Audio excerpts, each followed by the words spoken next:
Hello students and welcome.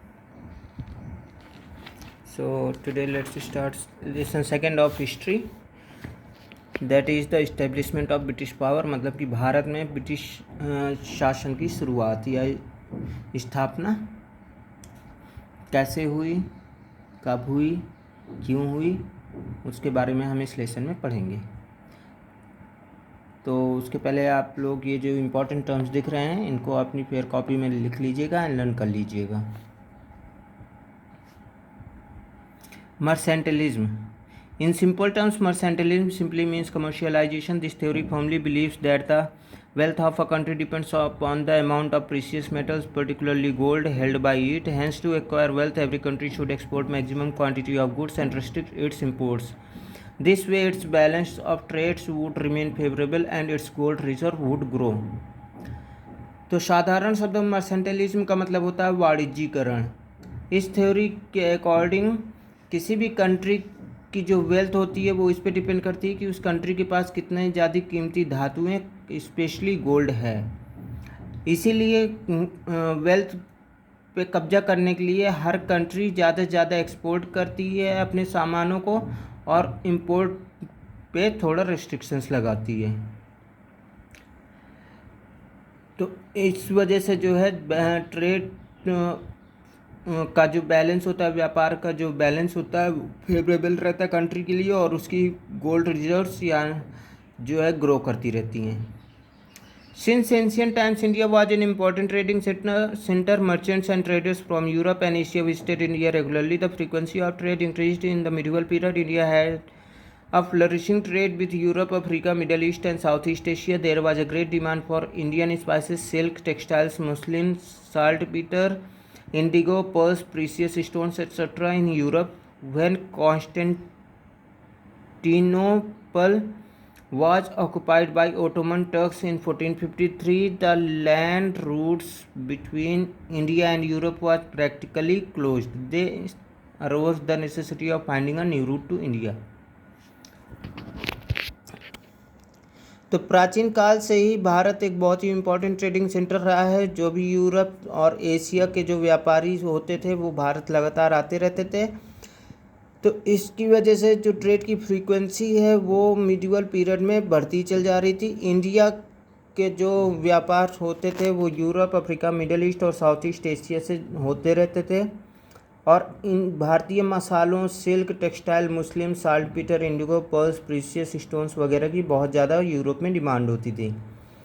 जब Ottoman Turks ने Constantinople को पे कब्जा कर लिया 1453 में, तो वो लैंड रूट बंद हो गया, जिससे कि इंडिया यूरोप के बीच में ट्रेड लगभग ख़त्म हो गया। तो ज़रूरत पड़ी एक नए रूट की जिससे कि भारत आया जा सके। Trade was the Portuguese in India. तो पोर्चुगीज़ वो पहले थे जिन्होंने भारत तक आने के लिए एक समुद्री रास्ता खोजा था। प्रिंस हेनरी जो पोर्चुगल का नेविगेटर था, उसने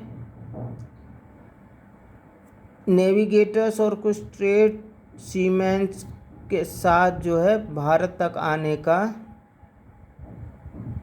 एक साइंटिफिक तरीका दिया। बार्टोलोम्यू दियास वो जब अपनी दक्षिणी यात्रा पे निकला अफ्रीका की,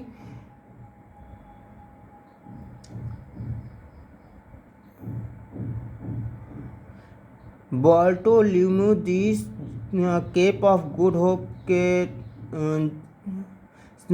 अफ्रीका के दक्षिणी यात्रा, जिसको केप ऑफ गुड होप के नाम से जानते हैं, वहाँ 1487 में पहुँचा। 10 साल बाद Vasco da Gama Cape of Good Hope के भी आगे निकल करके भारत पहुंचा 1498 में भारत के कैलीकट, जहां उसको राजा जैमोरिन ने रिसीव किया।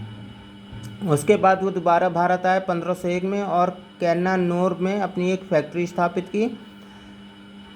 पोर्चुगीज जो थे, पुर्तगाली जो थे, उन्होंने उसके बाद कैलीकट, कोचिन और कैनोर में अपने ट्रेडिंग सेंटर से स्थापित किए। डी अल्मीड़ा 1505 से 1509 में वो पहला पोर्चुगीज़ वाइसरॉय था भारत में। उसकी मौत के बाद अल्बुक्यूर्क अल्बुक्विर्कु 1509 to 1515।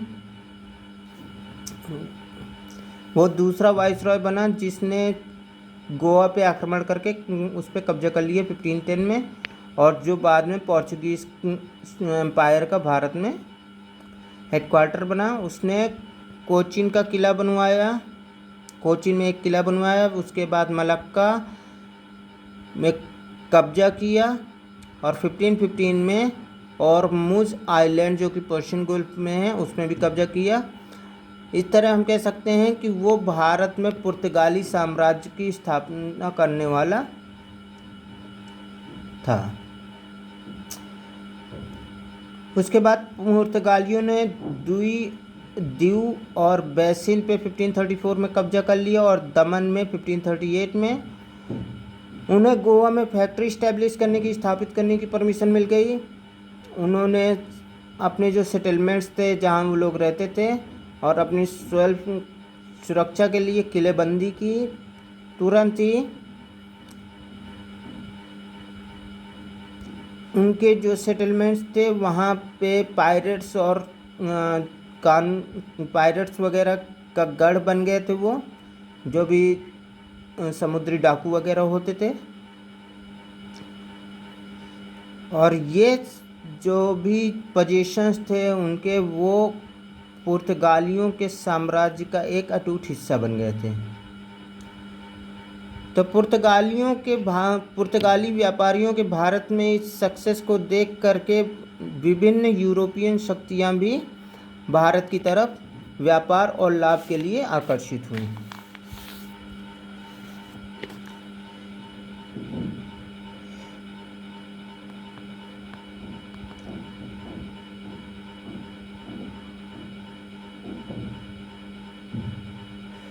ट्रेडिंग कंपनीज बनाई गई इन कंट्रीज़ में, जिससे और उसके बाद इंग्लिश, डच, फ्रेंच और डैनिश ये कंपनीज 17वीं सेंचुरी में बनाई गई। जैसे जैसे वक्त गुजरता गया तो पुर्तगालियों को सरेंडर करने के लिए फोर्स किया गया, जिससे कि भारत पे उनका एक छत्र व्यापार का साम्राज्य खत्म हो गया उनके यूरोपियन विरोधियों के द्वारा।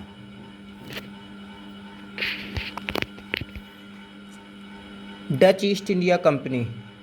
The Dutch merchants formed their company in 1592. In 1595, Cornelis de Houtman reached Indonesia and returned with some pots of peppercorns and very nearly broke. Soon many other trading companies came into existence. In 1602, all the Dutch companies were amalgamated into Dutch East India Company. They concentrated their attention on the Spice Island, Indonesia in the Far East. The Dutch conquered Malacca from the Portuguese in 1641 and acquired Ceylon, presently Sri Lanka, in 1658.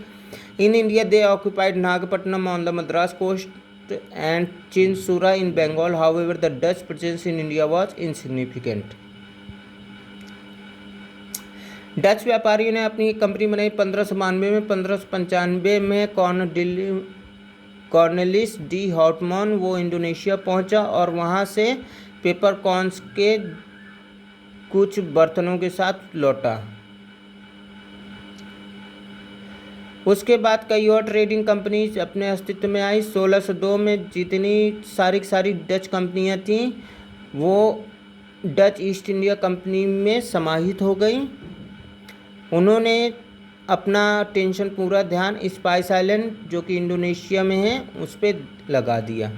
उसके बाद Dutch लोगों ने Malacca पे कब्जा किया और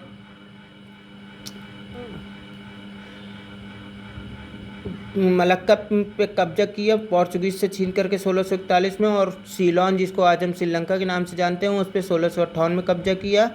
भारत में उन्होंने नागपट्टनम पे जो कि मद्रास कोस्ट में है उस पर कब्जा किया और बंगाल के चिंसुरा में। हालांकि डच इतना सक्सेसफुल नहीं रहे भारत में। द डेन्स इन इंडिया, तो दूसरे यूरोपियन व्यापारियों से इंकरेज होकर के डेन्स भी भारतीय व्यापार में सम्मिलित हो गए। उन्होंने ट्रैंकुबार में अपनी स्थापना की जो कि तंजौर ज़िले में है, और 1620 में उन्होंने वहाँ पे अपना सेटलमेंट बनाया। 1676 में सेरमपुर में उन्होंने कब्जा कर लिया, लेकिन वो भारत में अपनी जड़ें नहीं जमा सके। आखिरकार उन्होंने अपनी सारी चीज़ें ब्रिटिशर्स को 1845 में बेच करके वापस वो लोग अपने देश चले गए। English east India company.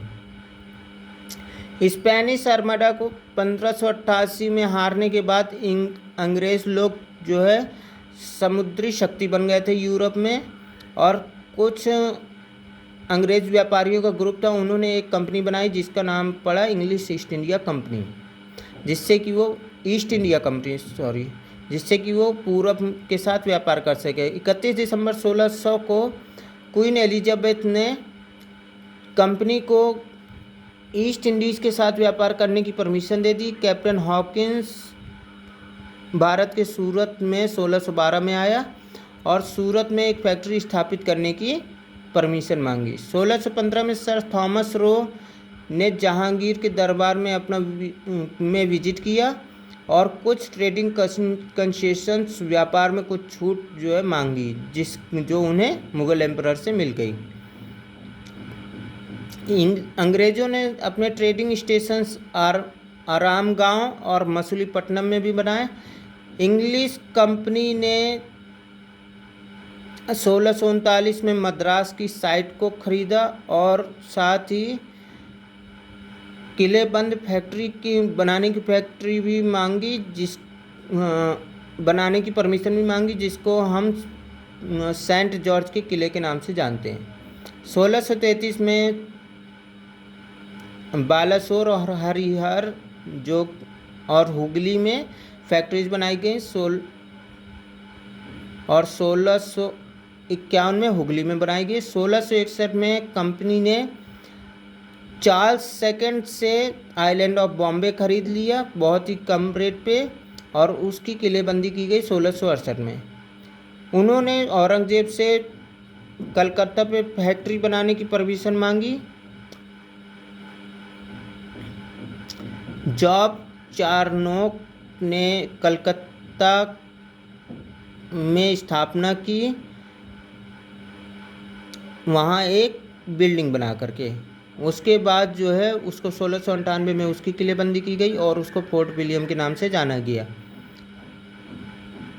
एक फरमान के द्वारा मुगल एम्परर ने 1717 में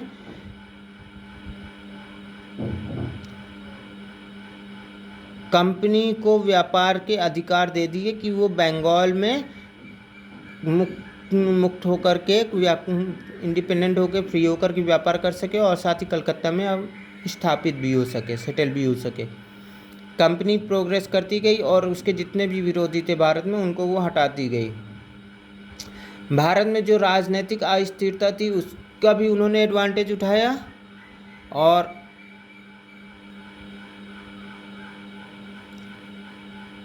इस भारत में ब्रिटिश शासन की स्थापना की शुरुआत भी कर दी। फिर आते हैं फ्रेंच ईस्ट इंडिया कंपनी में। 1664 में फ्रेंच ईस्ट इंडिया कंपनी की स्थापना हुई थी। 1667 के दिसंबर में पहली फ्रेंच फैक्ट्री स्थापित हुई थी सूरत में, जिसकी स्थापना की थी फ्रांसिस कैरोन ने, जो कि कंपनी के डायरेक्टर जनरल थे। उसके बाद मछलीपट्टनम में अगली फैक्ट्री स्थापित की गई। फिर 1672 में फ्रांसिस मार्टिन को डायरेक्टर जनरल बनाया गया, जो कि भारत में फ्रेंच कंपनी की स्थापना के एक रियल फाउंडर थे। उन्होंने पौंडीचेरी में बीजापुर के शासन की परमिशन से जो है सेटलमेंट्स अपने बनाए। फिर चंदरनगर, बालासोर और कासिम बाजार जो कि ईस्ट कोस्ट और माहे के वेस्ट कोस्ट में, वहाँ भी उन्होंने अपने सेटलमेंट्स बनाए। 1739 में उन्होंने करईकाल जो कि कोरोमंडल कोस्ट में है, वहाँ पे स्थापना की। फ्रेंच कंपनी अपना हेडक्वार्टर पौंडीचेरी में बनाया और उसका जो नाविक आधार था वो इंडियन ओशियन में था, मॉरिशस में और रियूनियन आइलैंड में, जो कि इंडिया से दूर थे। हालांकि फ्रेंच जो है भारत को छोड़ने वाले आखिरी थे, लेकिन वो ही इकलौते ऐसे थे जिन्होंने अंग्रेज़ों को इन क्षेत्रों में टक्कर दी थी। और इनकी अंग्रेज़ों के साथ ही इस लड़ाई को हम कार्नेटिक वार के नाम से जानते हैं। तो स्टूडेंट्स आज के लिए इतना ही। नेक्स्ट हम लोग आगे पढ़ेंगे नेक्स्ट क्लास में। Thank you.